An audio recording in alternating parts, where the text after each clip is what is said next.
Hello everyone and welcome back to another video. So we're about to enter what is known as the worst time of the year to be investing in the stock market. The question is, after Friday, after the Fed coming out and of course pushing these markets up, will we actually enter a really bad market? The S&P 500 has a lot of opinions on it right now, and we'll be taking a look at what a lot of people's opinions are, as well as our technical analysis for the stock market and other markets for the week ahead. There's a lot to go through, guys. It's going to be a good one. Stay tuned.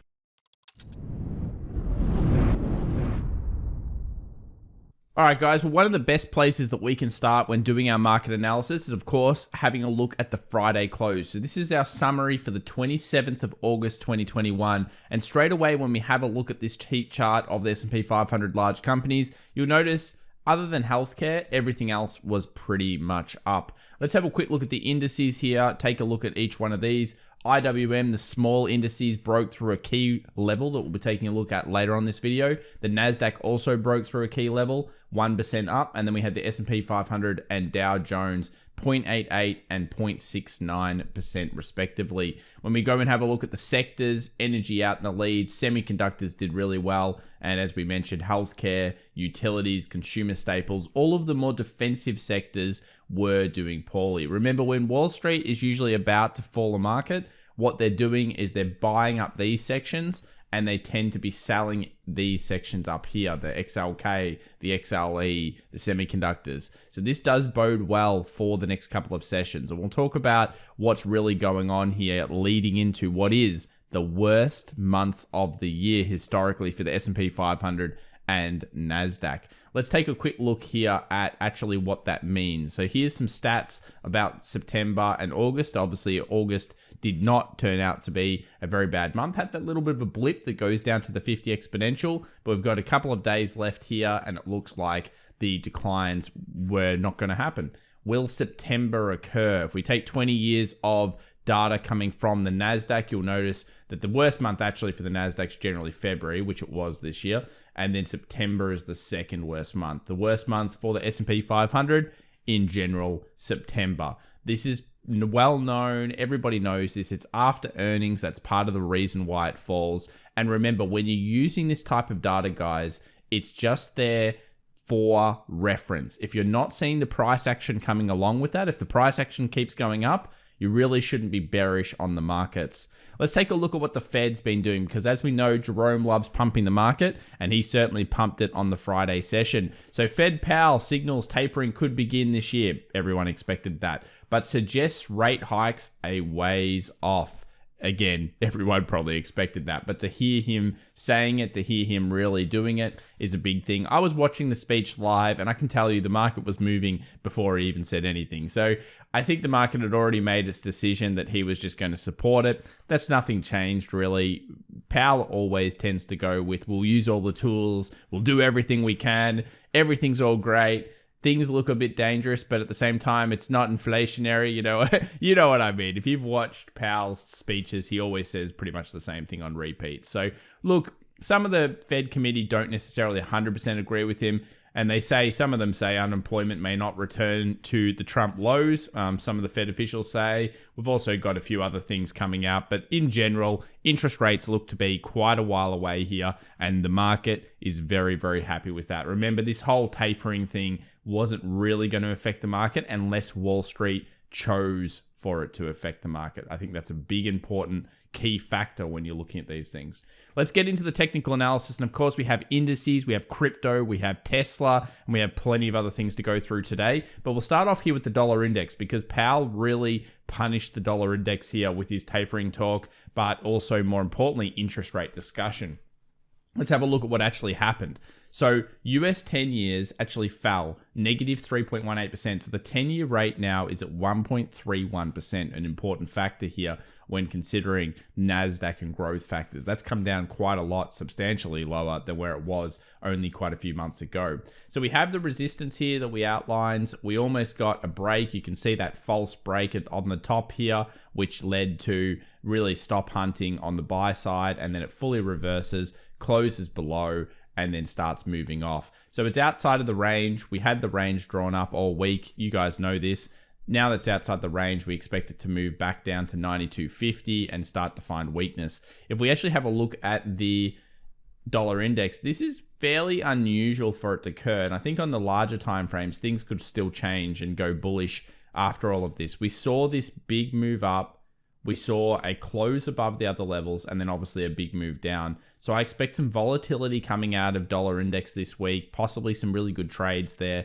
And of course, this is leading into gold as well, being an exceptional little opportunity here. Now, we talked about gold. We talked a lot about this level. We talked a lot about this rejection candle. And I think, well, we've clearly got the decision. I'm sure many people that were trading through the session were picking this up. We have our trough, our peak, our higher trough, and of course our higher peak coming through. Some nice trading here during Papa Powell's discussion points. That's broken to a new peak. Any pullback back down to this level, you would hope, is being met by buyer demand. Because remember, because dollar index is underneath the support, guys, when it comes back, there's going to be a lot of sellers at that previous support level acting as resistance and pushing it down as well. There's a lot to like about some of these trades right now. Look at that. Look at the beautiful movement here. Next stop, 1830. And you would think that that is highly likely from a statistical standpoint to now start to play out. A little bit of a pullback ideal, movement up, 1830, closure above that, the real deal comes in. We go to like our 1860 kind of zone for gold. So things are back on here for gold. And if we take a look at silver as well, you'll notice silver is pushing that 20 moving average, looking for a breakout early this week. Some interesting stuff there indeed. We'll move over to another commodity, though, even though it's moved heavily, a little bit less likely to be a great trade this week, and that's due to OPEC coming out. So be careful here on oil. We'll update you throughout the week, but I'm not going to go too much into that on the weekend video. There's no real reason to. When we're close to a resistance and you've got OPEC having a discussion, they realistically push it around. Let's move over to Tesla, and we've got some great actionable data concepts coming in here from Tesla. So guys, firstly, congratulations if you're holding it through, because guess what? A lot expired at the 720 and 710 strikes. We know the amount of call options opened by retail was very huge here. This got stopped back. Now, what have we got? We've got 1 rejection, 2 rejection, 3 rejection, 4 rejection, 5 little wick rejections. We close above this. What are we opening? The floodgates of the buyers. Wall Street's like, all right, you're all good, guys. We close below the 697, back down to the trend line we go. And we've talked about how we need to make a new peak before we touch that trend line. We don't want this trend line that's held for us for quite some time to be touched just yet. No. That's what we say if we're a Tesla buyer. We want new bulls. Bulls close above. Let's have a look at the heat map. So these are all of the expirations. Notice how our strike was 710. Even though the market was going bullish, Tesla didn't really come through strongly there. And we had some negative strikes around the 720 by the end of it. So this was a very interesting time here for Tesla. It got held down. These puts were put in much later in the week. So actually it was all calls early from the retail crowd. Remember, generally retail will invest on Mondays and Tuesdays. You guys know what I'm talking about. A lot of people will invest in the Mondays and Tuesdays. Then Wall Street will cover them up the way they feel like, and they won't let that much profit to be coming through. So when we take a look at the strike that was most popular, it was in the call side, 710, 4.45 net positive call. Positions were liquidated, and obviously they made like $1, so not very much considering how much it would cost at the start of the week. Again, the sellers make the most amount of money in the options market here. Remember, most options expire worthless, unfortunately, and that's something we need to keep in mind when we're taking a look at these levels. Things get a little bit better, though, I think, in the week ahead, because when we're looking at this and we're thinking about, all right, which particular expiry have we got here? Well, we have 2.6 million puts net at the 720. We have 1.8 million puts at 715, 2.59, and then a bunch of puts at 700 and 705. So there's more puts in the market than there is calls. And as long as the actual price action shows strength and moves through those wicks, I think this is a fairly positive sign. So remember, it's just the price action we need to see coming through with it. We also have the algorithms buying into the close here from Tesla's standpoint. So through the day, the algorithms weren't very excited about the stock, and then they started getting a little bit more excited near the end. So that means Wall Street again placing some positions into the close bullish on Tesla. I hope Monday brings the cheer for you guys. Let's move over to AMC here. As we suspected, $40 and $40-ish was around that support that was found. Things are looking interesting here. We need a little bit more action. We probably need to close above this level here, which is a 41 kind of 80 to get the action back in on this stock. It's almost back down to where it was. I mean, everyone got super hyped over here. Hopefully, you didn't fall into the FOMO at this point. Previous resistance, we've got also resistances here. Somewhere between this 38 and 40.50, we expect turnaround. And ideally, we get above this close. And of course, we'd love to see a lightning bolt like that. This is the right area for it to be occurring. Let's have a look at the algo flow for AMC. Net positive for the day, which is good news again. Making sure that Wall Street, the bigger traders, are with you is always the better way of doing things. Now, in this case, if you want to know where that data comes from, it comes from our private trading community. You can get access to it for 7 days free. Just look at the description below. Yeah, so I like AMC here. I want to see a little bit more action from the confirmation, but it's interesting that it's gotten all the way back down here and even just to the top, let's say take the close, that's 18%, a considerable amount. So we'll figure out what happens there.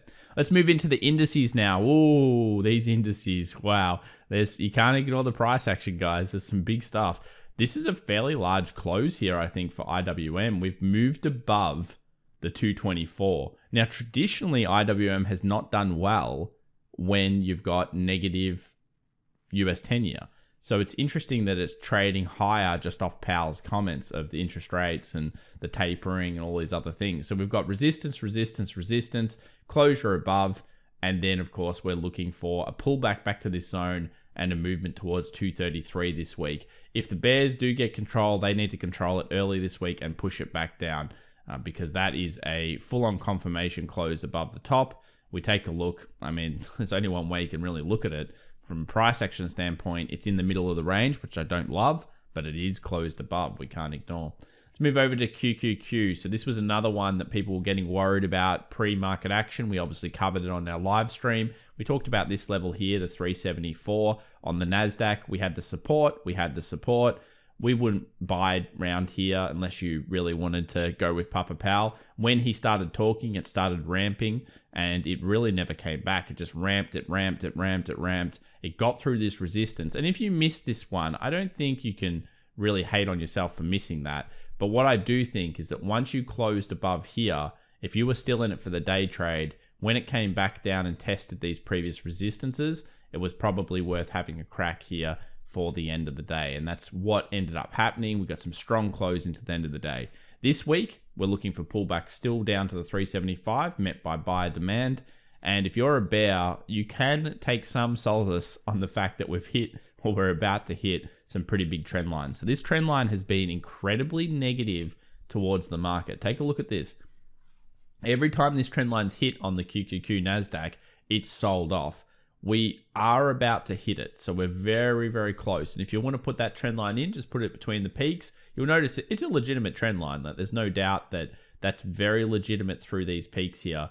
And it will probably hit around 377 something for the QQQ. So if it does hit this level, it has a tendency to stop the market in its tracks at the beginning of the worst month of the year statistically. So as we've said, as I still maintain, while the market is going bullish, all price action still bullish, I don't ignore the big data. I basically just think, look, if everyone's bullish, almost every opinion right now is like everything's great, everything's awesome, and there's no way the market's going down. We'll talk about that in a minute. Then sometimes it's better just to do the day trades, to do the smaller trades, keep your long portfolio, and then save a little bit of money back just in case that does occur. Because if it occurs, it makes dollar cost averaging a lot better, doesn't it? Let's have a look at the S&P 500, another one that's coming up to a substantial community trend line. Check this out. Look at this, guys. The community trend line. Wowzers. It's here. It's touching it. It loves the community. And we are there coming into the worst month of the year. I tell you what, it's crazy stuff. The Bears, they really need a win this week. They need a win. If you don't get a win, Bears, you're stuffed. That's the way I look at it. It's pretty unfortunate if they don't win here, because this is the community trend line and we're back into this point. while we go back to that data in a second, let's have a look at the BTC here and just think about what's happened. So we had our pullbacks to the 20. We talked about this one. Very nice pullback. Well done for anyone that got this 20. I like this a lot. 2200. 200 is the green line, by the way. 20 exponential moving average is the red line for any new viewers. I like that level. Let's hope it holds up. I mean, if we scroll down into the smaller time frames, and we think about the actual action that's gone on here so far, we got beautiful little base. You've got resistance. You've tried to close above, but notice how the body hasn't closed above the wick. Not a huge fan of that. And now we're falling back down. So it really needs to wipe this level out. We need to wipe, what is this price? This price is about 49.4, let's call it. So we get 49.3554. We close above that. We can move into new all-time highs. And we do need to move to new all-time highs. I don't want to see BTC back down testing that 20 again before making a new peak. Remember, it's 2 steps forward, 1 step back, not 1.5 steps forward or not even 1 step forward and then 2 steps back or 1 step back. We don't want that type of stuff. We want it to make a series of higher peaks and higher troughs. This is okay for now, and it should show some bullish action very, very soon. Only thing I'd be concerned about currently in the crypto markets is the ETH shorts and the fact that's still kind of going up there a little bit. It's been rising for a while. It hasn't really had a huge effect on the markets, but just keep watching this. And if this starts spiking, I think the whales are getting back into the shorts. And you want to be careful, really, of what the whales are doing. Remember, we're the plankton, we're the krill. We don't want to be eaten by the whales. So BTC shorts, ETH shorts, overall, these markets look very healthy at this time, but you can never be sure, and you need to know what these guys are doing. So pay attention to these charts, and other than that, just follow the price action. Why wouldn't you? So let's roll back down to a couple of other things. The news that's coming out. As we mentioned, OPEC meetings. We hate OPEC meetings if we're trading oil, so therefore it might be a bit of a week to stay away from that. We've got OPEC meetings coming through here. Then at the end, I can't believe it's at this time again.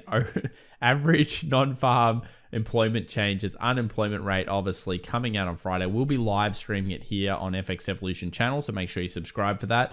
And I just can't believe it's here. 750K jobs expected and a 5.2% unemployment rate. Can the US get those numbers in the middle of this Delta variant? We'll soon find out. Let's scroll back to the first article though, because I want to talk about all these positive reasons, and everyone is going positive. So let's think about it. Strong momentum for stocks. Do we disagree with that? No, I think it's very clear that the momentum has been very strong. The price action has been basically buying up, and every time the S&P 500 has hit the 50 exponential moving average, it has bounced off that level. Earnings remain impressive, no doubt. If you're talking about the tech companies, they've been very, very good. Most of them hit expectations. And do remember, a lot of these big tech companies, they have a real reason to be up. I mean, they're smoking it during the pandemic crisis. Then we've got Fed tapering, fears abate. Well, we talked about how this was really just an excuse more than anything else. It's more about the interest rate component, I believe, than this tapering stuff. But anyway, that is what it is. Then we've got Wall Street remains bullish. I don't care about this. I think that's just a crap figure. But anyway, it is there. Wall Street will always remain bullish. I very much don't see Wall Street ever turning bearish before the bear bust happens. That would not be in their best interest, guys. So this is a crap statistic. But anyway, that's my opinion. What do you guys think in the comments down below? Why would they say bearish unless they wanted to buy more? And they won't do that because they've got to give it to their clients anyway, these types of recommendations. Then we've got housing market wealth effect. I always agree with this. The wealth effect is a big thing. I would go more than just the housing market wealth effect, though. I would also go collectible market wealth effect. Everything that basically you can buy, whether it's a car, whether it's a watch, whether it's a comic book, whether it's a Pokemon card, they've all gone up massively, and that makes people feel quite rich. Along with the crypto wealth effect, I think that's helping the markets. Then we've got core inflation versus food and energy. Meh. We know that, of course, this is a thing, but at the same time, I wouldn't necessarily use that as my bullish case here. And then we've got bigger picture inflation doesn't equal bear market. Yeah, I totally agree. That is absolutely correct for the long term. And then what is the alternative now? Despite inflationary talk, hard assets like gold have not been great. Yes, that's true. Basically, if we're thinking about alternatives, what are you guys investing in other than alternatives? Gold and silver have underperformed. And then on top of that, we really only have a few other things that I can think of. And that would be obviously bonds. Well, they mostly suck except for certain times of the year. We've got stock market, obviously where a lot of people are going. Property, going crazy. A lot of people feel like that's in a bubble. And then other than that, you're really just investing in yourself, and you're investing in collectibles, and you're investing in obviously your own business. And outside of your own business, I can't think of many other things that you can really go into. So yeah, it makes sense. The alternative is pretty low there with a lot of cash on the sidelines. And of course, most investors should ignore short-term trends anyhow. Well, that's always been the fact. Investing and trading is a very different thing. Trading, you're reading price action and looking for smaller moves. Investing, you're looking for the long-term scenario. And obviously, if you just followed the indices over time, you will do better. I mean, you won't necessarily do better than every trader out there, but you will do better than a lot of people that are trying to pick the market and do other things. So there's a lot going on here, but these articles are starting to appear. And I guess why I want to cover it today for you guys is mostly just to show you that all of a sudden we've flicked the switch in 2 weeks. Everyone's bullish again. Everyone can't see a reason towards the market going down. I've always said there's only one real true reason, I believe, and you guys know what it is if you watch the live stream. And realistically, we're at a point where we just follow the price action. If the price action turns bearish, we've got to figure out where the dip is. If the price action continues to maintain, then we've got to figure out what time of year we're in and whether that's a big problem. And then other than that, we're just following the trend. That's the best thing about price action. You can leave your opinions at the door, and all you do is follow that price. Thanks very much, guys. We hope you enjoyed the video, and have a very great weekend. We'll see you live Monday, 1 hour before the New York Open. Bye for now.